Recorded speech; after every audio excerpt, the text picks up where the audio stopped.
Hey, what's up guys? It's Andrew with Andrew Farley Cars. Today I'm just making a quick video about my daily driver. It's a 2011 Subaru WRX. I had a few requests about this car, so thought I'd make a video today. So here's the car.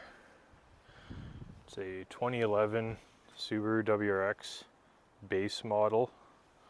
I guess I'll start with the front here since we're outside. It's not an STI, but I have an STI grille installed. It's got some brand new headlight assemblies that I had installed off Rock Auto.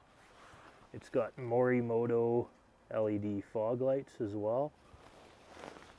It's got paint protection film on the whole front end. I've got N-key wheels on here. Just recently put new pads and rotors in, just some Wagner pads. It's got a set of Firehawk Indy 500 Firestone tires. Really like the tires. I think they're super economical. Generally great performance. I've got the roof rack on it, just a OEM Subaru roof rack with the Inno fairing. I have Crawford catback exhaust on it. That's pretty much it for the exterior. Let's check out the interior here. Just got the factory seats, factory steering wheel, still factory shift knob. Got the all-weather floor mats. It has a upgraded deck that's got it's the iDoing. It's got Apple CarPlay.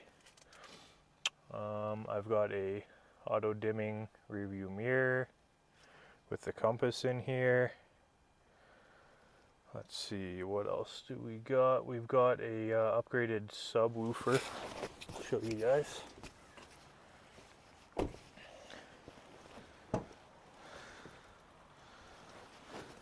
It's right there. Blah Punk subwoofer. Paid somewhere around $200 for that. Great performance as well. Super good bang for the buck. I'll show you under the hood. It's essentially stock. Couple upgrades.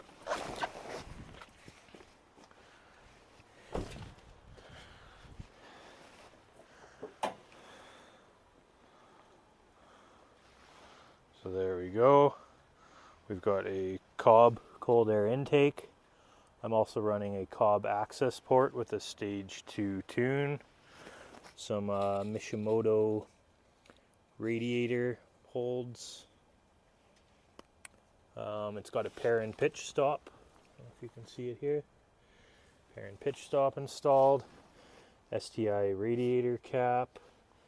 STI oil cap as well.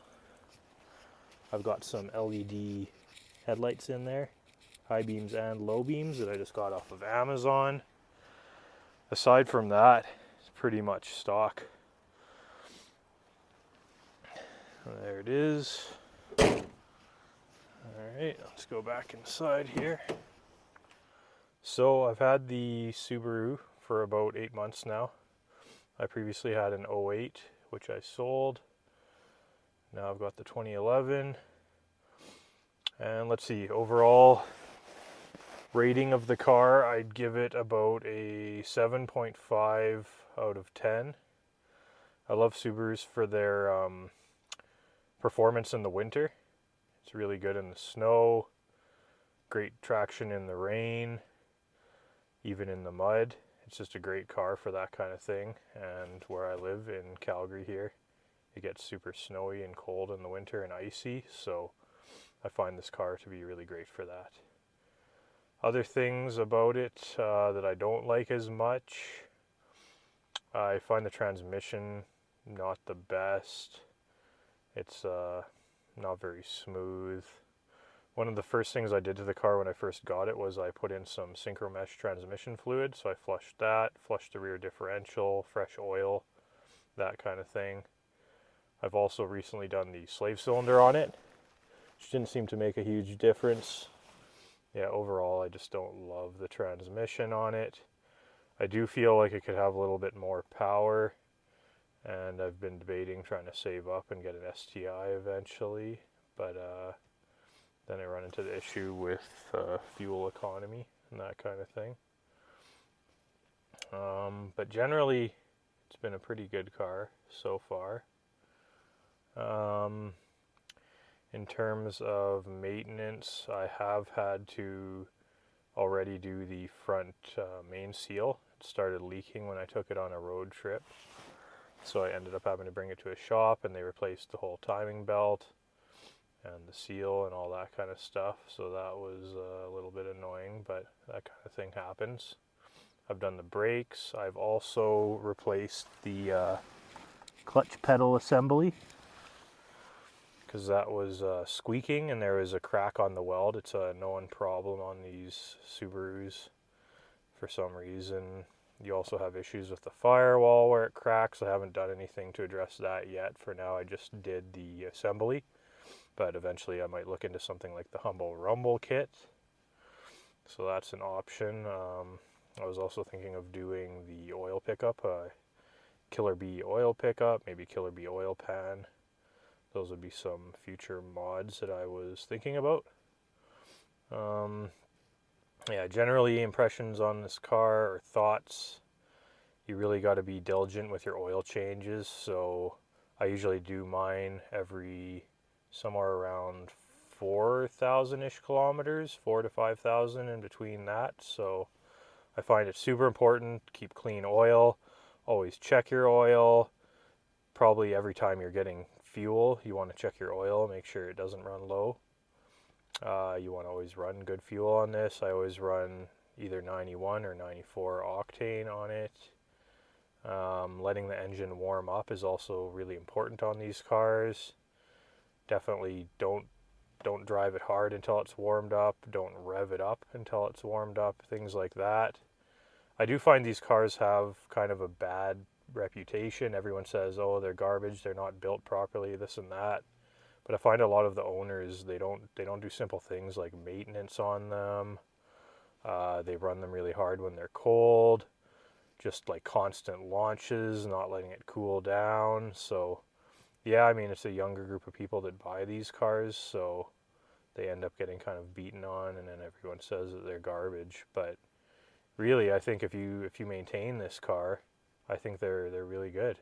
I think you could get a long time out of this car. I don't see why you'd have to just replace the engine unless you'd done something to cause the failure. I mean, I'm sure there's a few unlucky people out there where the engines just fail for no reason, but for the most part, I think when people just say the engine failed out of the blue, I think there's usually more to the story. Maybe they weren't paying attention to it and it developed a leak, lost all its coolant, maybe the oil was low, you spun a bearing, something like that. There's usually more to the story. So for the most part, I think these are really good cars. You just have to keep up to the maintenance. I mean, they're definitely not as good as like a Honda or a Toyota. They're definitely a little more finicky and you have to keep an eye on them. But I mean, even a Honda or a Toyota, if you don't ever change the oil, you're going to end up, I mean, it might outlast a Subaru, but I mean, you're going to end up with the same kind of issues, burning oil. It's hard on the seals, anything like that, bad performance. So just like any vehicle, you want to always maintain it really well. That's a big thing. Other than that, though, I mean, they're great cars in the winter. Could use a little bit more power, but I mean, I always loved Subarus. I love the way they sound. They're just awesome little cars. I like the way they look. I always wanted a wide body, so finally saved up and was able to get one. But yeah, I mean, it's a pretty good car, and I mean, they're getting quite a bit cheaper these days, so if you're in the market for a Subaru, 2011, 2012, 2013 WRXs, they're definitely a little bit more affordable these days. So if you can't afford a new car, or you just, you don't really want to spend the money on a brand new car, to get into a turbo all-wheel drive car, this is definitely a nice affordable option. So that's something I really like about these vehicles as well. You don't have to be super rich to get into one. save up for a couple years and you could definitely get into one of these. Yeah, that's, I mean, my overall take on the car. Pretty nice little interior. I don't love the kind of hard plastic on it, but I mean, generally you don't buy these cars for the interior. You buy them for, you know, how they perform. They're kind of sporty, that kind of thing, good in the winter. So interior is not really a huge deal to me. Yeah, I mean, that's my overall opinion on this car. I think it's a great beginner turbo vehicle, great for the winter, that kind of thing. And yeah, I mean, closing thoughts on this car would be, I mean, if you're looking to get one, you definitely want to find one that's been maintained. Try to find one with a lot of maintenance records. Don't just buy one without getting it checked out by a mechanic. Some good things to do might be get a compression test done, you know, go for a good long test drive, make sure the transmission feels okay and it's not grinding or anything like that. Listen for any weird clunking.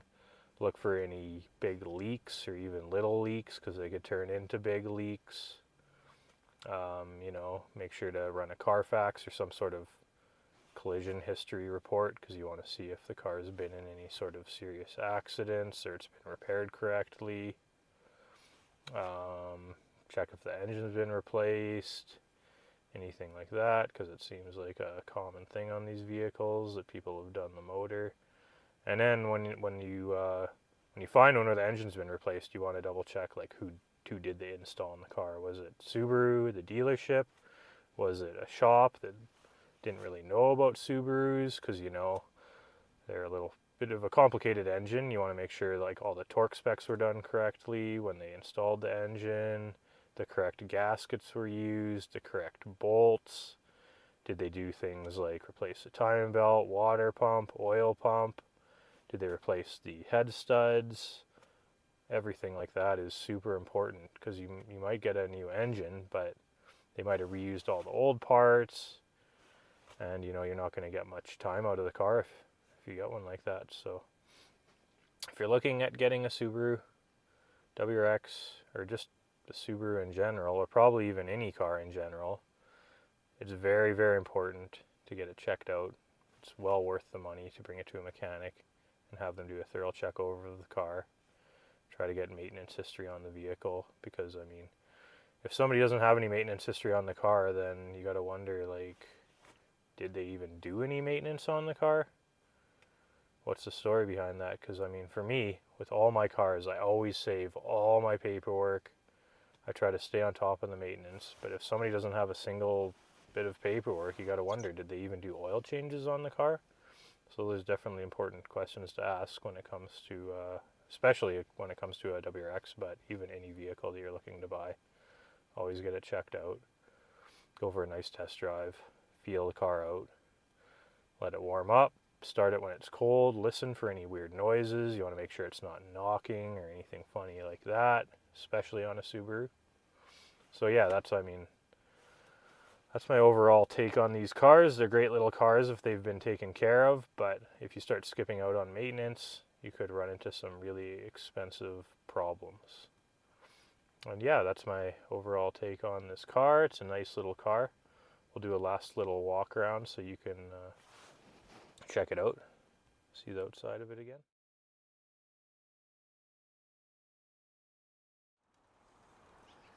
So here it is from the back. It's got the nice wide body, got my N-key wheels on it. So I really like the look of the exterior. Check it out from the front. I think overall it's a pretty slick looking car. I really like it. Might keep it at least for a couple years, and then possibly upgrade into an STI or a Lexus IS 350 F Sport, or who knows, maybe one day an Aston Martin.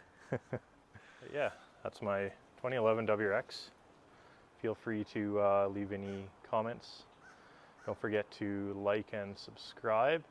And yeah, see you later.